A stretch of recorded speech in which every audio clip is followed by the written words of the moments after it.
Hernia অপারেশনের জন্য দলের বাইরে ছিলেন সূর্যা কুমার। অস্ত্রোপচারের পর পুনর্বাসন প্রক্রিয়া শেষে তিনি এখন পুরোপুরি সুস্থ। আসন্ন এশিয়া কাপের দলে অধিনায়ক নির্বাচনের জন্য তাই আর ভাবতে হচ্ছে না বিসিসিআইকে। তাকে কাপ্তান করেই মঙ্গলবার এই কন্টিনেন্টাল চ্যাম্পিয়নশিপের দল ঘোষণা করবে হট ফেভারিট ভারত।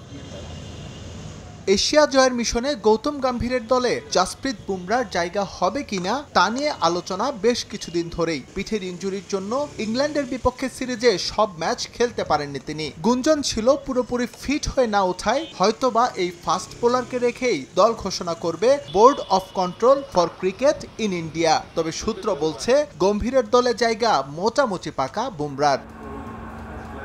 একই ধোঁয়াশা আছে শ্রেয়াস আইয়ারকে নিয়েও, তবে তার দলে থাকার সম্ভাবনাই বেশি। এশিয়া কাপের জন্য প্রধান নির্বাচক অজিত আগারকারের তালিকায় ঢুকে গেছেন এই ডানহাতি। গেল দুইটা আইপিএল দারুণ কাটায় তার উপর আস্থা রাখছেন নির্বাচকরা। তবে দুর্দান্ত ফর্মে থাকার পরও জায়গা নিশ্চিত নয় শুভমান গিলের। সূর্যা কুমারের দলে তৃতীয় ওপেনার হিসেবে জায়গা পাওয়ার দৌড়ে তার পাশাপাশি আছেন যশস্বী জয়সওয়াল। শেষ পর্যন্ত তাদের দুইজনের মধ্য থেকে জায়গা পাবেন কোনো একজন।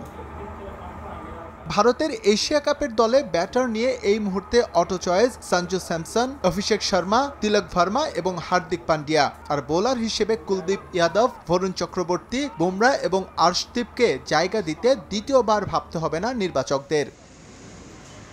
সূত্র বলছে অলরাউন্ডারদের প্রাধান্য দিয়েই স্কোয়াড নির্বাচন করবেন Gautam Gambhir. Pace bowling allrounder হিসেবে তার পছন্দের তালিকায় শিভাম দুবে। স্পিনিং অলরাউন্ডার হিসেবে কোচের বেস্ট অপশন ওয়াশিংটন সুন্দর। এছাড়াও ব্যাট বল দুটোতেই সিদ্ধহস্ত হার্দিক পান্ডিয়া আর আকসার প্যাটেল। এস এম ইকবাল, সময় সংবাদ।